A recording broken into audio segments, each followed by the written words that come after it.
What's up, guys and gals? Welcome back to the Nerd Castle. Today in the world of indie games, I've got something interesting for you. This is one of those games that's playing around with the idea of a roguelike, sort of in a Path of Acra direction. If you've never played Path of Acra before, I highly recommend it, but every now and again you get a developer that takes a look at the way standardized Berlin-style roguelikes work, and they look at the trends, and they look at the stuff that's coming out, and they seem to have a very, very bright idea about ways that they can reconfigure that to make it more fast-paced, more satisfying, and generally just more fun. Loop Bane, so far, I've played it for about an hour and a half. I think it's a pretty enjoyable game with incredibly simple controls, a very simple premise, and yet for whatever reason, it ends up being pretty addictive. So I do have some reservations about this game. I'll talk about them at the end of the video, but for right now, we're going to play the game for about 30 minutes. We're going to see if it's something you wanted to add to your wish list, or if it's one of those games you would rather not play for yourself. That's perfectly fine. I got a link for you down below where you can check the game out. Then on top of that, you can also take a look down there for a bunch of other sexy flexy Nerd Castle links that are just waiting for you to click on them, but let's play the game. So at the beginning of the game, we got to decide what type of character we want to play. As of right now, inside of this demo, we don't have access to anything other than the warrior, but it looks like the finalized game is going to have a warrior, a vampire, a wizard, and a ranger. Still, we'll make our warrior. We've got to enter his name here. I don't know, we'll name him like, not Darid, that's worse. We'll call him Fardgore. There we go, that's a good name. And I find that this game plays best on roguelike mode because it makes you really contemplate your decisions. If you play it without the roguelike thing checked on, there's really no penalty for dying or anything else. You just get to keep trundling through the game. I do feel like the roguelike element is the part that actually makes this game work. And so let's start it on off. Now, what you're seeing on screen here, a little bit of explanation. There's not going to be a whole lot of clicking or anything. My mouse is mostly going to be dormant here because the entire game controls with W, A, S, and D. On the left-hand side of the screen, we've got our character sheet. It's going to tell you all of our stats for right now. And when we go into combat, it's an auto-battling game. It just compares our stats to everything on the battlefield. We line up, we fight them one by one while they're all bombing on us, and if we come out the other end, we get rewards for that in a Diablo-style system where all of the loot is randomized and you get to fill in all these equipment slots. But for right now, we've got 2 to 4 damage, 3 armor, mediocre attack speed, okay-ish health, no luck, and a little bit of weapon damage. Now, the game is going to have a track along the top. When the track arrives at the end, we have to fight a boss. And in that regard, this game is a lot like He Is Coming, which was put out by Hooded Horse. We are going to pick what we want to do just by pressing one key. We can explore a cave, we can get some gold, or we can get some XP. I'm going to explore a cave first, and we're just going to go to the left. Every single interaction in this game is going to give you some choices. So we've got to decide if we want to do a 9-room dungeon or if we want to do a 7-room dungeon. I will probably start out with the 7-room dungeon just because it's a little bit safer, and once we're inside the dungeon, we're going to do the exact same thing. We're going to pick what outcome we want, and then we're going to take it to the rim. I decided that I was going to fight with some goblins, and as you can see, we are auto-battling now, and every single goblin that we're going to kill is going to give us some XP, it's going to give us some gold, he's going to deal some damage to us. Obviously, spell effects and things like that in this game are fairly limited. I do think they're going to have to step that up in almost like a Vampire Survivors style way in order to make the game's UI and general interactions from watching it play be a little bit more satisfying, but this is how the whole game unfolds.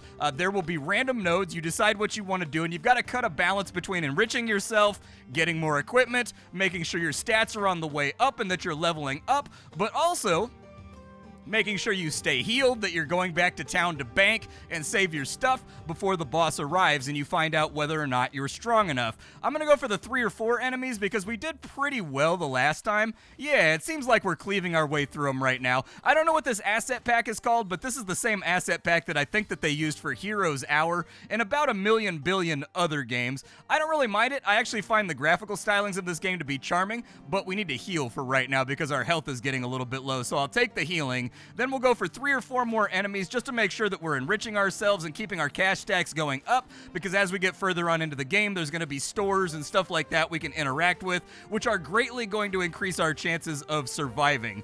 We did get a level up right here, and level ups are going to work just like in Vampire Survivors. We did get a level up here. We can decide whether we want more attack speed, whether we want more health, or whether we want more critical chance. I will probably go with attack speed because I find that that actually works out pretty well. I'm going to take the upwards healing real quick, and that's going to be the end of our first dungeon. On exit, you're going to get all of the loot that you accumulated during the course of that run. So we've got like 57 gold, we've got 2 normal items, and we've got 2 rare items. Items in this game are procedural. They have affixes, essentially, just like if you were playing Diablo 2. But I'm going to loot all that stuff because our inventory isn't full yet. We're going to exit the dungeon, and now we need to equip some things. So that's +1 damage. That'll help us out a little bit when battling with foes. We've got +1 armor there. Armor in this game is flat damage reduction, and you are going to want to watch that stat because eventually the enemies are going to creep up on you and they are going to start chunking you before you realize what happened. And since we're on roguelike mode, we definitely don't want to die. We've got an attack speed buckler with luck on it, and we've got a weapon damage buckler with luck on it. Luck in this game increases the quality of your drops, so either way, we're getting a little bit of a benefit right there. I will probably go with attack speed on that one, and I am going to hold on to this buckler because later on in the game we get access to a building that allows us to merge items that are identical, and you can actually transfer stats over to other items, effectively creating super items that have all of the stats that you exactly want. And that loot-seeking, sort of loot-combining, and that loot stacking, loot merging accumulation is where a big chunk of the addiction comes from in this game. It encourages you to go after more fights just to see what you can get out so that you can take on harder and harder fights that have bigger rewards so that you can get ahead of the game's difficulty curve. Let's go back into another cave. I think that's a good idea, and we'll fight 7 more rooms. Our health is good, so let's go fight some enemies, and we'll just figure out if we're doing better. We are indeed doing better right now, so that's good. We're like 3-shotting goblins at this point. I don't think I'm going to need healing just yet. Let's take down 4 more. That might be a bad decision because you never know what's going to come up in the next offering. We may get no healing, and if that's the case, we are absolutely going to die. Luckily, my gambit paid off, and we did get some healing right there, so I will heal up. We'll fight 2 to 3 goblins for right now, just to make sure that we don't take too much retaliatory damage. However, yeah, there's another heal right there, and then we'll take on a 3 to 4. Let's wipe them on out, and the game flows very rapidly. You can see that. This is one of those games that you can kind of mindlessly play with one hand while you watch a TV show or listen to a podcast. There's our second level up. I am going to take... we got luck +3 right there, which is pretty massive. You can tell from the border how rare the upgrade is. Everything you get offered here is randomized as well, just like the gear that's dropping. I'm going to take the luck +3 in the hopes that we get a 6 stack of gear that makes us very, very deadly. We've got a rare short sword right there, which gives us +1 armor. We've got another one right there, which gives us another weapon damage, so we can combine those two to get a +2 damage weapon. Then we could potentially combine this in order to either get a +3 weapon damage item or a +2, +1 armor, which would be good. I like mitigation. And we don't really have any projectiles or anything else right now? Yeah, that's right. We haven't gotten to the OP build at Vampire Survivors half of the game yet. Pretty soon we're going to get guys called followers that just chuck spells from the sidelines to help us. We're going to get access to lightning bolts that come out of our eyes. We can do the William Wallace thing. You can imagine that it comes out of your ass if you want. We've got another dungeon over here, so I'm going to take that one. I like stacking up dungeons early. I like to be at like level 7 or so before the boss gets here.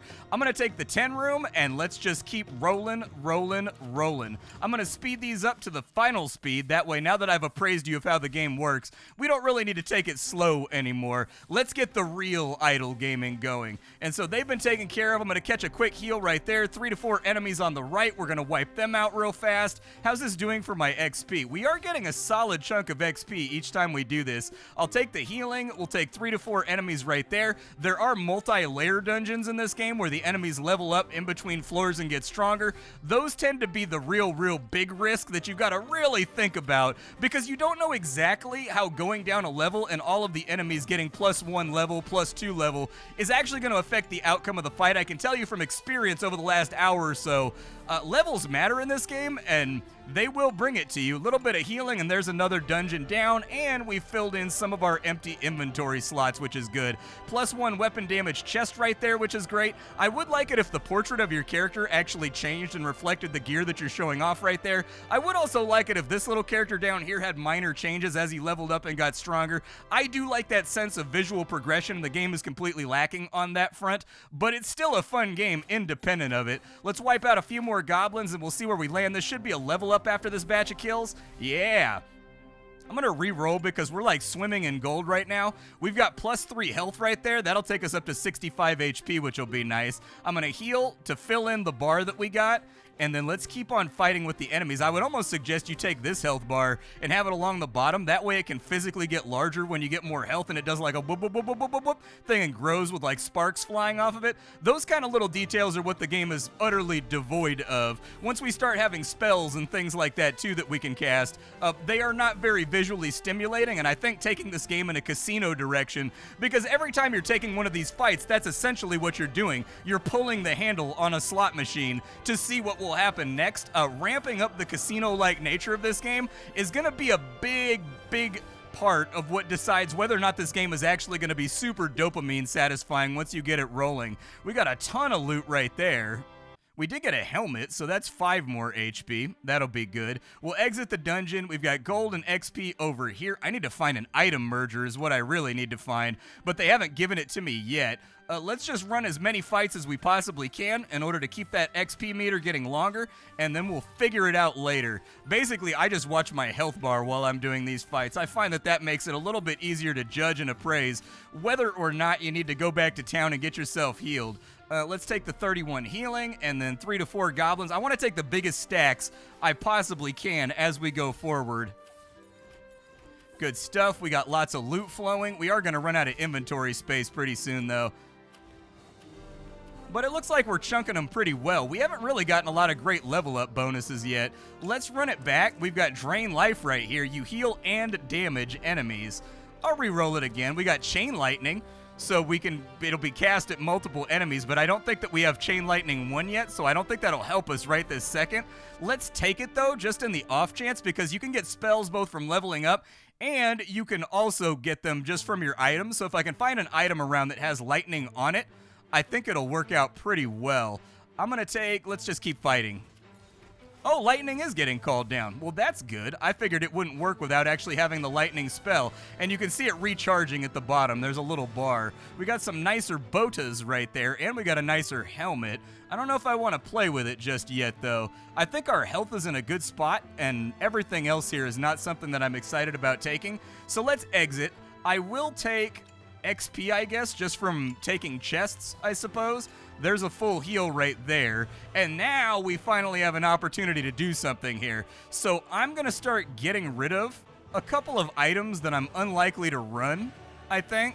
And we'll get a little bit of cash, but another thing they need to do is when you, turn in an item for gold, it needs to make a sound effect that actually denotes that you're getting gold with, a little golden flash up here as the number goes up. Maybe a couple little, pixel sprites falling down that are glowing and twinkling. Little things to catch the player's eye to let them know that they've advanced and gotten richer.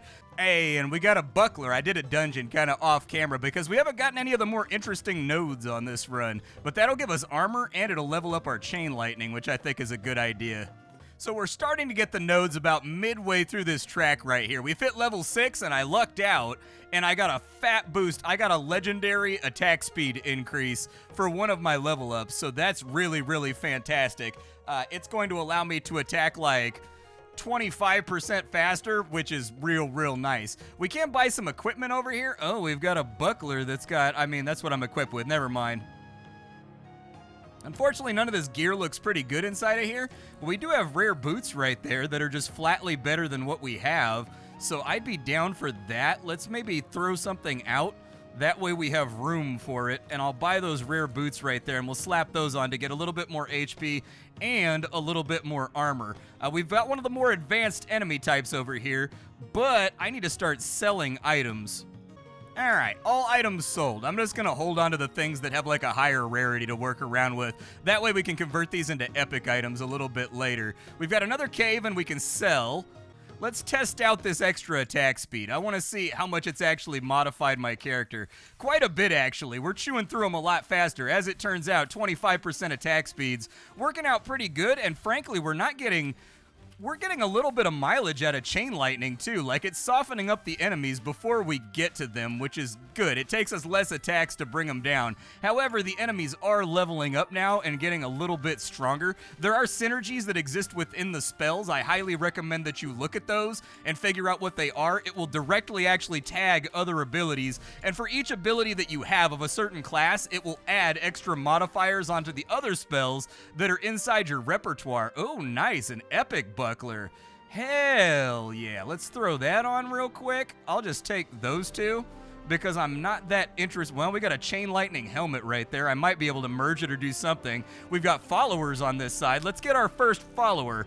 So Sir Oxyon will throw lightning at our enemies.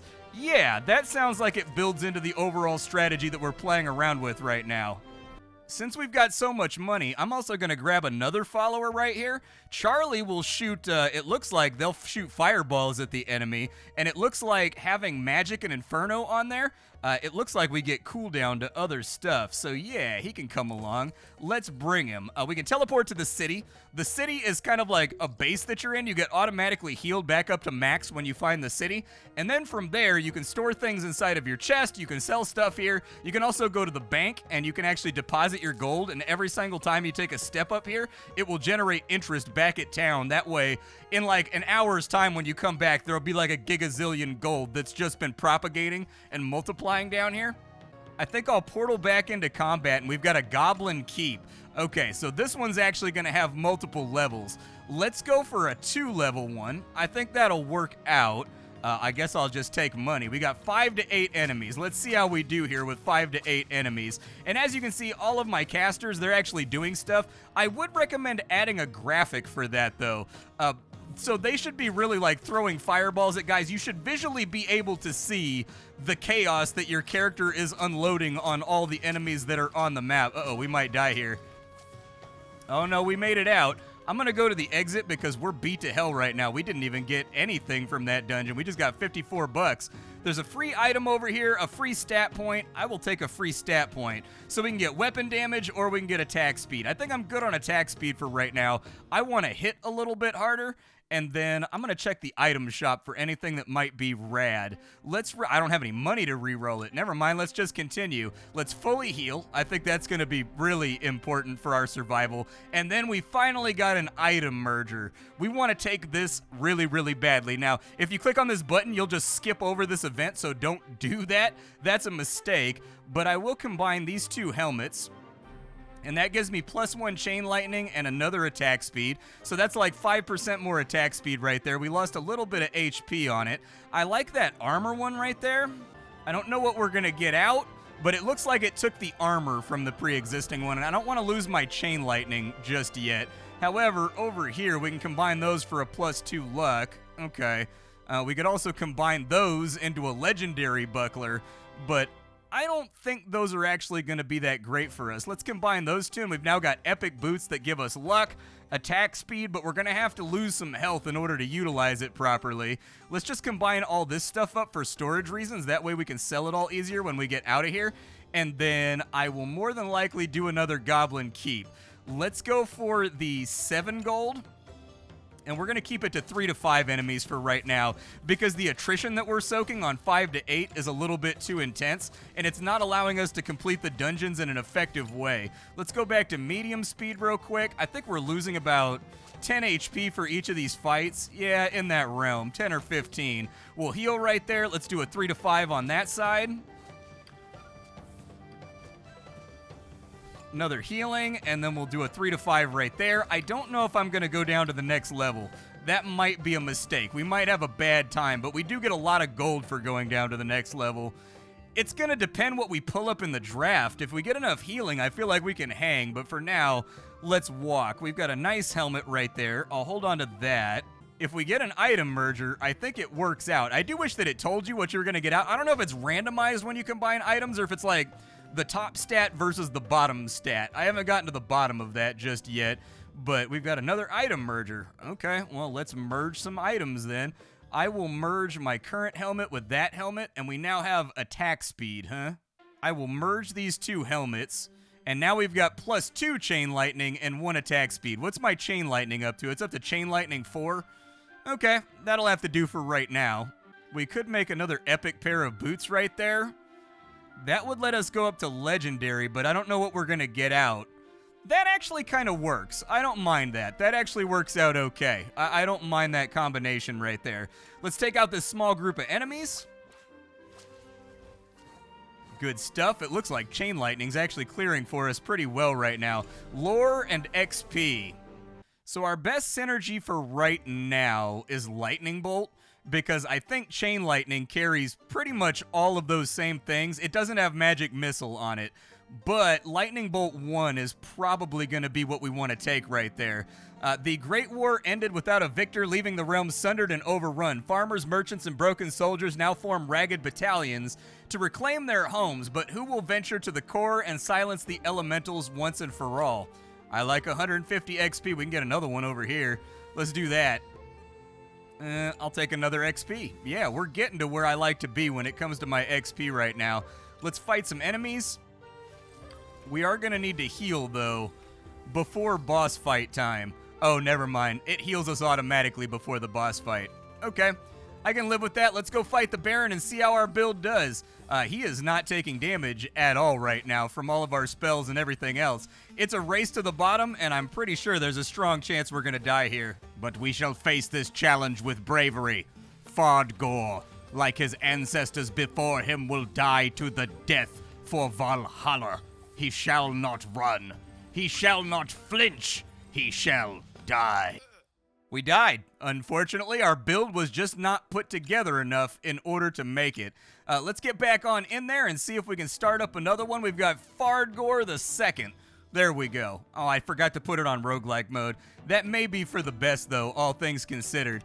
So my closing thoughts about Loop Bane. I think this game is striking on a lot of chords. In fact, the vast majority of chords that are going to make it pretty successful. The things I see going right for this game are the fact that it manages to blend together a number of different trends, genres, and ideas into a melange of fast-paced, addictive character-building action. It has the loot randomness of a Diablo game, along with the merging of items, which seems to happen randomly as to which stats are inherited, which then taps into the path of exile orbing addiction. The randomness of skills, abilities, and followers that come up, they all have subtext synergies and build off of one another, which supplies the roguelike bonus-seeking I am an overpowered god motion that then acts as the frosting on top of a cake that already feels really good. The game is essentially a gambler's delight simply due to the fact that even the dungeons and fights are all about pushing your luck, given what you know about your character. The ability to properly measure the attrition that you're taking fight to fight and appraise how deep into a dungeon you can go in order to maximize your drops, gold, experience, and character growth opportunities before the boss inevitably shows up to smash you is all arranged really well. A lot of auto battlers for me personally tend to be too hands-off, but this is a game where a big chunk of all the decisions you make build up into this pile, which eventually you will have to face the consequences of. Get too aggressive, you will die deep inside some mook-filled dungeon with zero glory to your name, and if you're too passive about the risk that you take, the boss will be all but certain death. You also have to carefully balance how much you take shops to fill in key locations on your gear grid that you just can't get the bonuses for, versus taking other deep dungeons and hoping you get them randomly, which you may not, but still you get the booby prize of level ups, stat ups, and new abilities to kind of smooth that over. All in all, this game can hinge on a knife's edge in between like, I am an unstoppable killing god, and god damn it, there goes my run. And even so, the game is actually not that disappointing to restart at, since your average run takes like an hour tops, and all the items you're picking are building the pool of bonuses that can come up later on in the run. And so our run today went exceedingly poorly, but there was a mechanic that I was missing. I played for another hour or two and found a mechanic that I missed out on, where there's little locks on the pieces of equipment that unlock that bonus to be on every single piece of gear for the rest of your run, which means then you also have to think about, have I made my loot pool too wide? My bonus pool, is it too great right now so that I'm not consistently getting the things that I need? Or is it too focused where I don't have enough supplementary abilities? Have I failed to isolate a strategy here? A very, very interesting and compelling little game. As far as I think this game's weaknesses go, I would say that the one way that it fails spectacularly is that it doesn't capitalize on its own greatness visually. So when you get spells, they should be visually apparent. every time they go off with lighting effects and sparks flying everywhere. When you get followers, they should not be little portraits orbiting around your character that are just an extra ability that goes off on cooldowns. Those characters should be on the battle map with you, giving it an army building type bent to it, and they should be bouncing around in between enemies, doing their attacks, casting their spells in explosive fashion, casting heals on you. All that kind of stuff should be in there. The UIs and the menus for the game, they're too sterile visually for the type of loot fest casino explosion the game so obviously is. Look at Vampire Survivors. It was designed by a guy that designed slot machines for a living before he became a game designer, and look how well that worked out for him. Sound effects are missing all over the place, from obvious stuff like gaining gold and legendary items. The visual effects are missing as well. Every single thing you do in this game should be blasting off the screen with slot machine visual fare, and I think if they can get that stuff in there, they're actually building something that could be the internet's big beer and pretzels roguelike addiction. Right now, without that stuff, it is a good game. Let me say that plainly, but this game has the potential for actual true greatness. My name is Splattercat. I sift through the pile to find what's worthwhile in the world of indie games every single day so that you don't have to. Today up on the chopping block, it was Loop Bane. Tomorrow it'll be something else. Thanks for hanging out with me, and that's all I got for you, folks. See you tomorrow.